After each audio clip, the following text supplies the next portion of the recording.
Today, we are going to be listening to Brittany as she shares her transformation story, how she transformed her pain into purpose by founding I Need a VA, which is a fast-growing virtual staffing agency that helps entrepreneurs scale without burnout. And that's important because I want you guys to scale your business without necessarily getting burned out. She also has a book uh, that is titled She Delegates. Through this book, Brittany is trying to empower women to reclaim their time, confidence, and leadership through intentional delegation and systems that create freedom. Our story is not just about business growth, it's about becoming whole again. With that, I'll bring in our guest. Hey, Brittany, welcome to the show. Hi, thank you so much for having me. I'm excited to be here. I'm excited to have you. So, can you take us back to the moment when you realized that you had to rebuild your life from scratch? Because I know you went through some challenging moments. Can you talk us through that? Absolutely.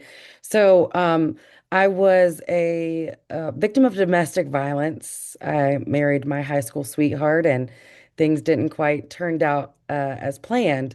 And I had to flee in the middle of the night with my young children. And in doing so, I was left with nothing. I hadn't been in the workforce for a really long time.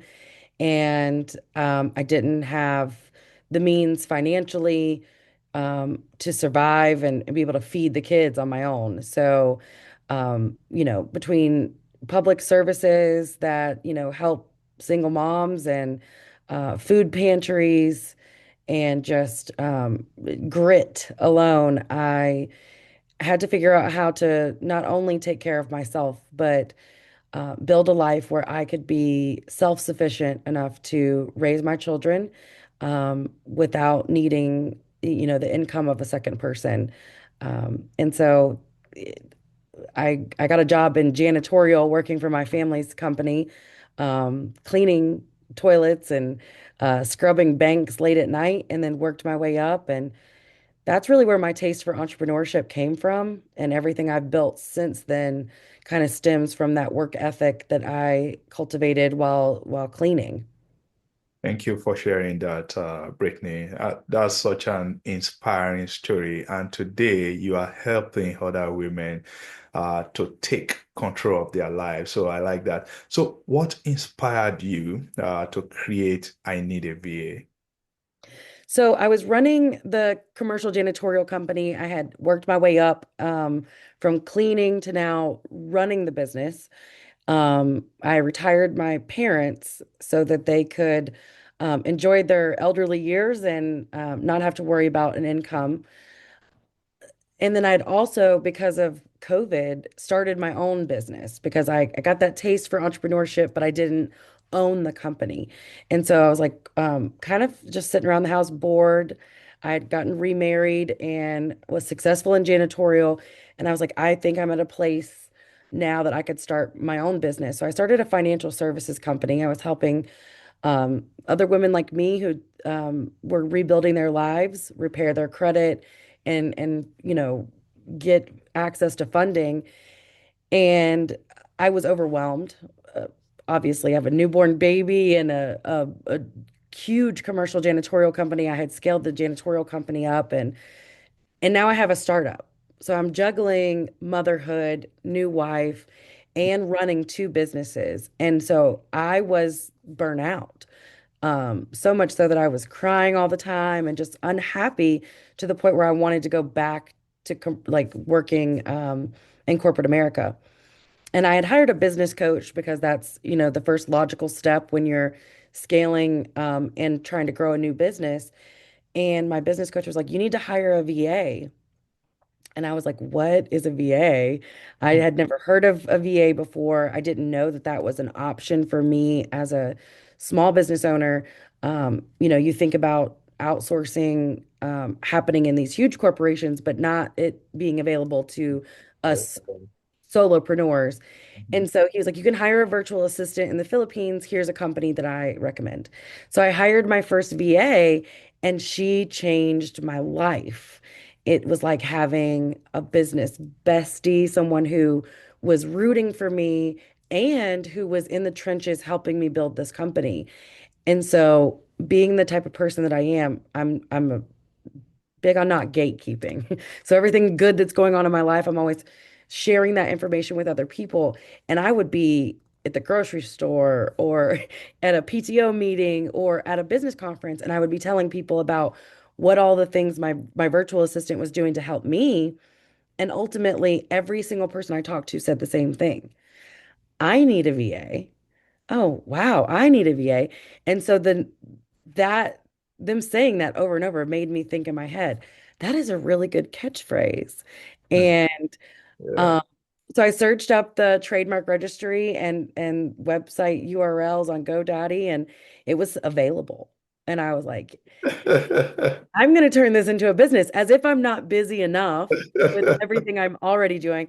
I always say that entrepreneurs are insane. Um, Mhm. we just can't ever get enough. We're never satisfied. So I started another company Wow. because I saw a need for other entrepreneurs. I was already helping people get funding. I was already doing coaching, writing books, speaking. But now I see all these people, they have the same issue.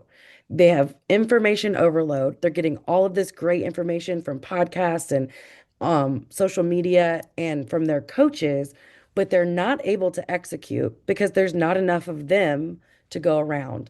And so I Need a VA was born out of not only my own necessity for having and building a team, but from my view of the world and seeing that everybody I talked to needed a VA as well. And so that was my way of, sharing that knowledge and that gift that I had been given with other people was starting I Need a VA and helping other people find virtual assistants who could help them grow and scale their businesses and do it the right way.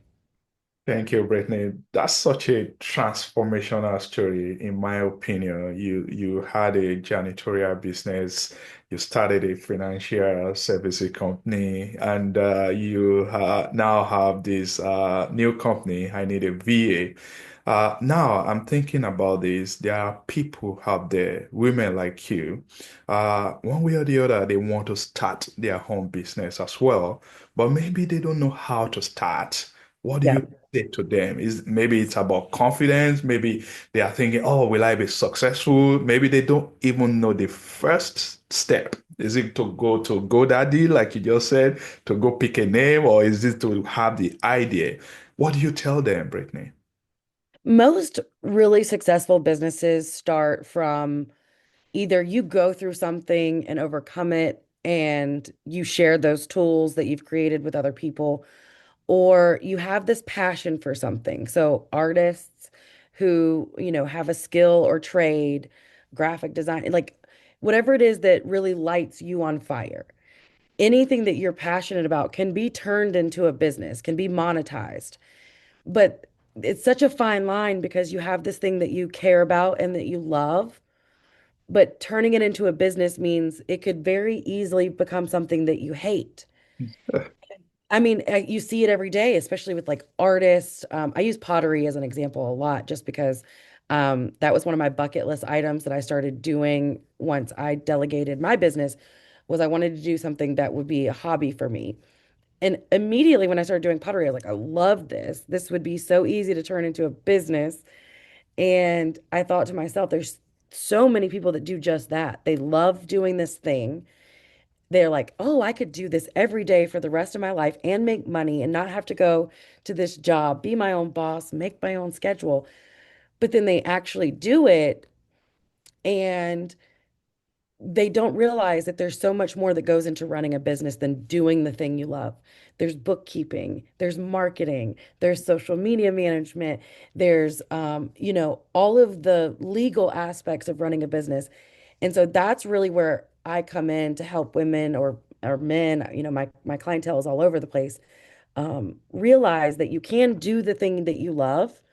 You just can't do it alone. You have to hire someone to pack those boxes full of pottery and to send the invoices and to help you with the things that you don't love, that you're not a genius at, so that you can continue to do the thing that you're passionate about and love without losing that love for it. Well, that's so good. Now I heard you say once I delegated my business. I'm just curious. I know when you say delegate, it doesn't necessarily mean that people are doing 100% of everything for you. Right. What's the touch time, or what do you do actively, daily on your business today? So now my only job is this. Oh. Um, yeah. So every aspect of my business is delegated now. Client care, customer service, onboarding, the recruitment aspect. The only job I have now is to be a guest coach in people's coaching programs. So I'll come in, I'll teach a class on where to find a virtual assistant, how to train, and what to delegate. I do speaking engagements like this where, I jump on a podcast or I speak on a stage and explain to people why I'm passionate about what I do. And hopefully, I teach you what to do, how I do it, but hopefully, out of convenience, you'll hire my company to do it for you. And just being a good steward of my brand and letting people know that we exist. That's really my only job now. And the rest of my job revolves around my kids and being present in their lives. That's ultimately the whole reason I built the business, to be financially and have, free and to have time freedom to spend with them. And so I took delegation as far left as you possibly can. I mean, I delegate everything I don't like to do. I don't do laundry. You know, everything in my life that takes time away from what I want to be doing, I delegate it away. It didn't start like that. It started very small and with one little task here and there. And then throughout the 5 or 6 years since I got my first VA, it has expanded to I really designed my life. Mm. I get to travel when I want to travel. I get to stay home when I want to stay home. And most days during the warmer months, I work from a hammock on my back porch. Yesterday I So worked, cool. like I took a couple meetings. My Tuesdays are my meeting days. I took a couple meetings from in my pajamas from my vanity in my bedroom. Uh, So I get to design what my day looks like, mhm. and I have an amazing team that I trust implicitly with my business. And now I just have to show up for a meeting once a week to see how everybody's doing and see what they need help with. That's so cool, Brittany. And you've been saying delegation, delegation, delegation, and I was here thinking delegating can be tough, and here's why. Because, and I think I heard you say the word trust. The first thing that will come to my mind is, hey, can this person do as much of a good job as I would do it if I were to do it by myself? Yeah. And I know that it requires some mental shift for you to transition from doing it by yourself and delegating it to others. So I want to ask you, what are those mindset shifts that people need to acquire in order for them to maybe become an expert at delegating? Yeah. I always like to use McDonald's as an example because let's think about if the founders of McDonald's didn't decide to delegate, we would have one McDonald's and Mm, no one would know what McDonald's is. yeah, But now you can get a cheeseburger in North Carolina where I'm located and get another cheeseburger in California in a big city and they taste exactly the same. yeah. And so I always like to tell my clients, this is how you need to look at your business. How is it possible for them to have two cheeseburgers on opposite sides of the country and they taste the same? It's the SOP. It is you taking all of your secrets in your head about how you run your business, how you want your clients to feel during the customer service interactions, that onboarding procedure, all the way through until, they're offboarded or they're no longer your client. Every single aspect of that has to be written down in a SOP. It has to have a cheat sheet. It has to have a video training because if you want someone to do it just like you, You literally have to show them exactly how you do it. And it has to be, really elementary so that anybody who picks up that cheat sheet at McDonald's in North Carolina knows, I use this bun, I use this patty, how many clicks of ketchup, exactly how many pickles, and all the pickles come from the same place. Yeah. And that is how you create a company that can be, number one, delegated, but also scaled and then sold. Nobody wants to buy a business that requires the CEO to stay on. Yeah, yeah. So that's so good.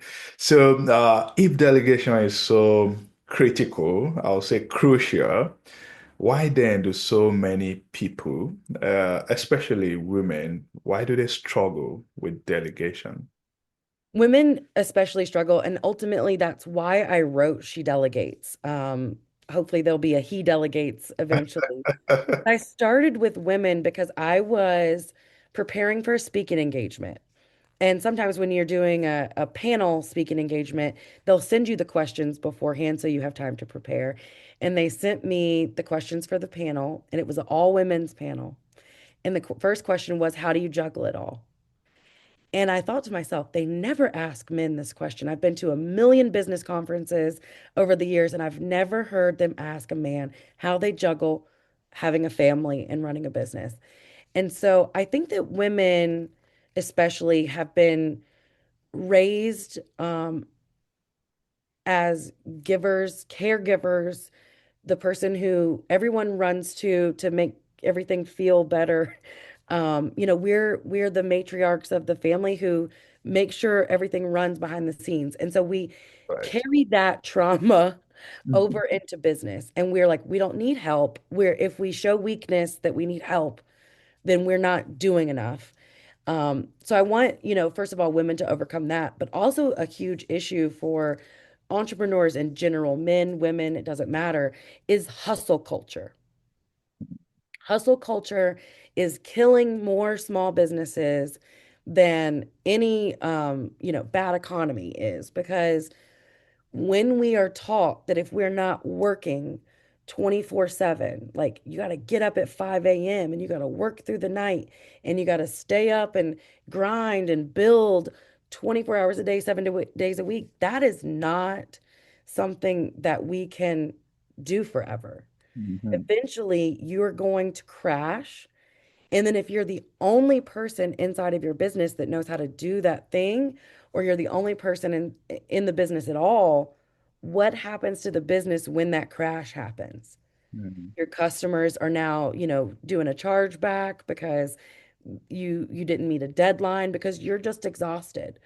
Um, so I always tell people delegation isn't something that want to do because you want to scale. It's something that you have to do in order for your business to survive with longevity. And businesses who make it past that, I guess it's like 2 year, 3 year mark, 90% of them, they're not solopreneurs anymore. They Okay. have a team. That's so good. Now, I want to understand your client intake process. Mhm. I say there's someone out there now listening to us.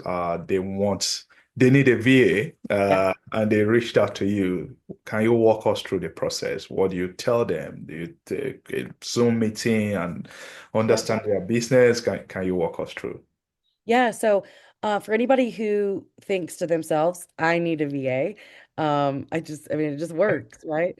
Um, you go to our website, and first and foremost, there's like a video that will walk you through step by step of who our ideal client is, where you should be, and what you might need in your business.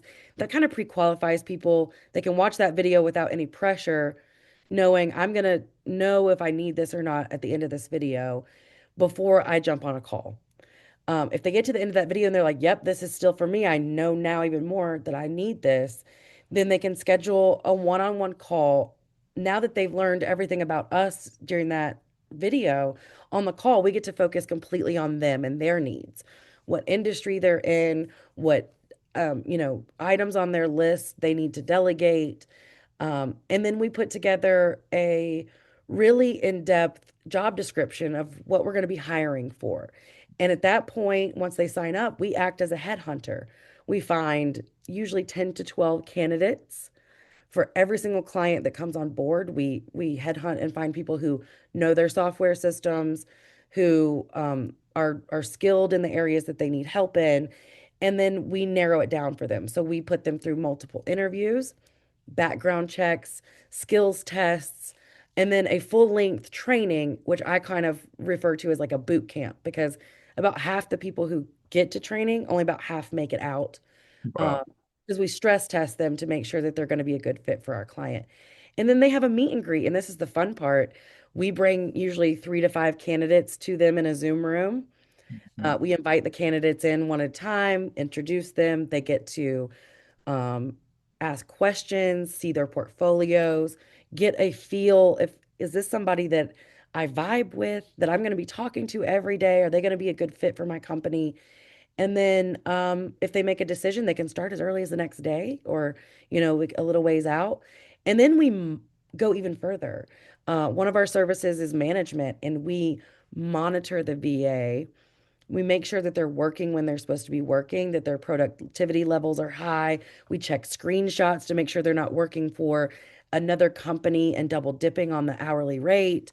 Um, and then we offer like ongoing training. So if you have a VA through our company and there's some new AI tool that comes out, we're going to train the VA on that new tool before you probably know it exists.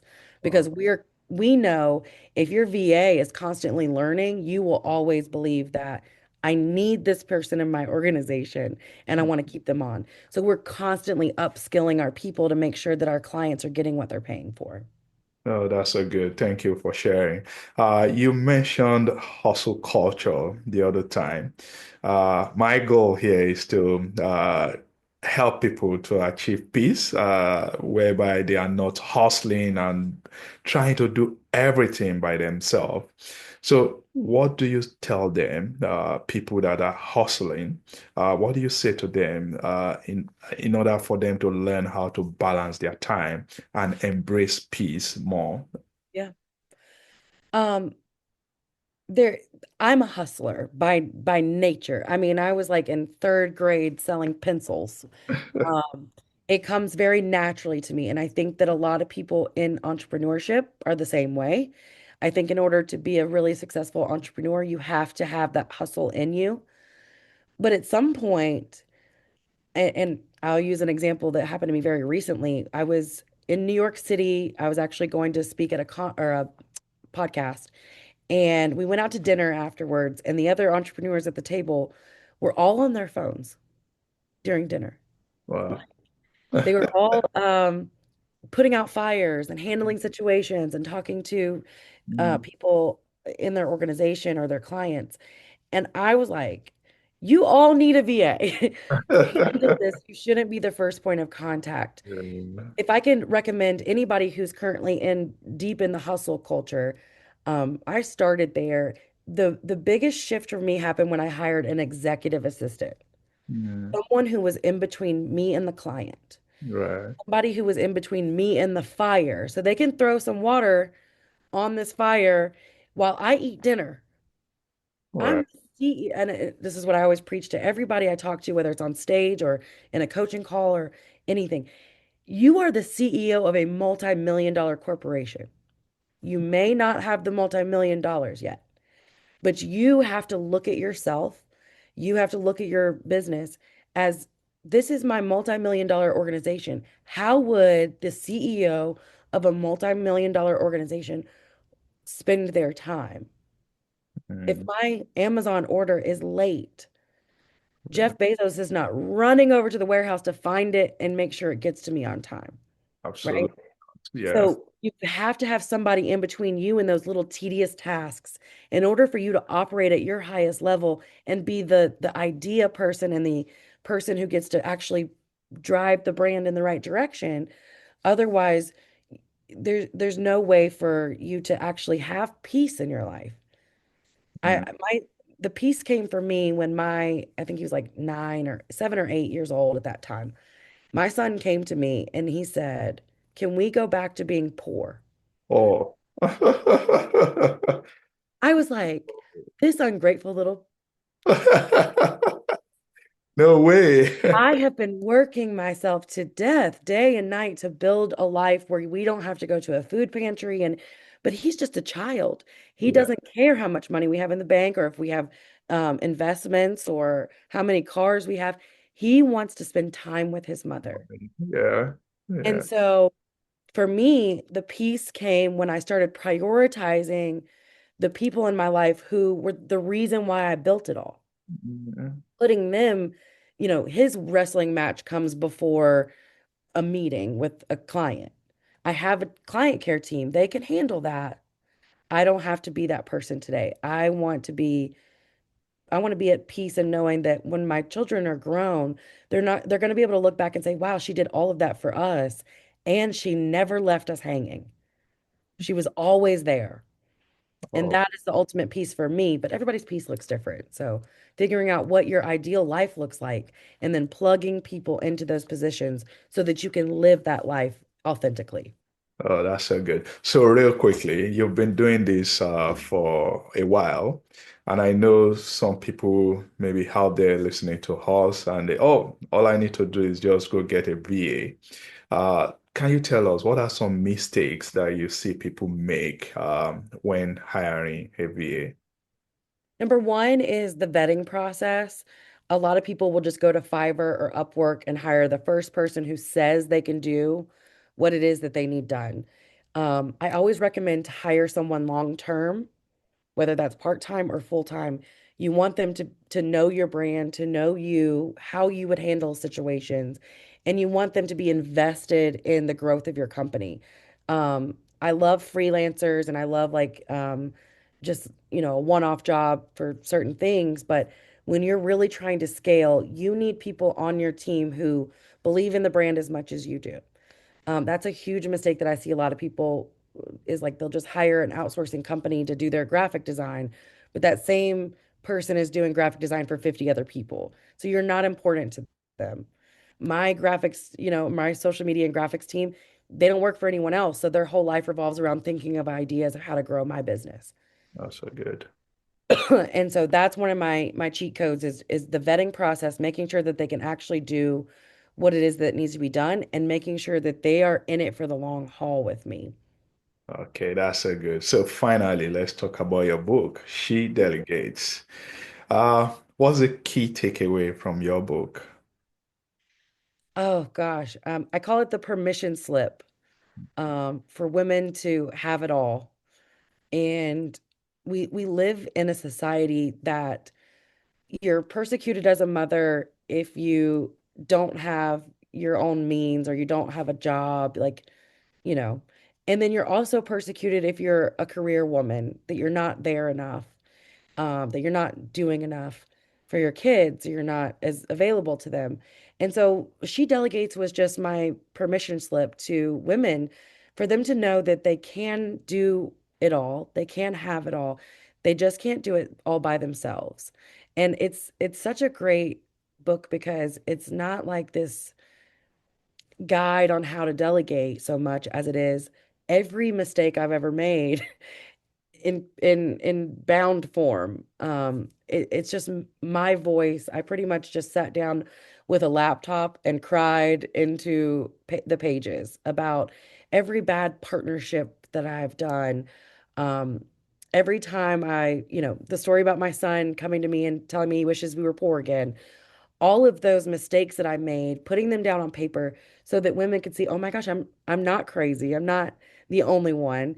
And she's been able to build this huge empire while being what my kids call the best mom on earth. Um, and I wanted it to be kind of the roadmap for women to know that it's okay not to have it all figured out, but there is a way to do it all.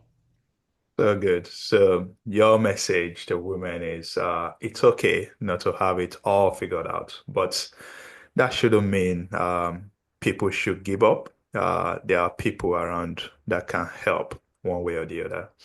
Thank you very much for being on the show with us today, Brittany. Where can we get your book? And Yeah, how can so we listeners, how can they find you so that they can continue this journey with you? Absolutely. So I'm on all social media networks. It's just my first and last name at Brittany Bettini. And then you can go to shedelegates.com. On shedelegates.com, not only can you get the book, but there's also a really great workbook that's free that goes along with the book to give you your life audit of what tasks you should delegate first. And then also a delegation personality test. So it'll tell you what kind of boss you're going to be and how you can kind of gear delegation around the type of personality you have when it comes to leadership. So good. So I'm delegating myself to make sure that I put all your links in my show notes so Awesome. that my audience can find you. Thank you, Brittany, for joining us on the Career Evangelist podcast. Thank you for having me.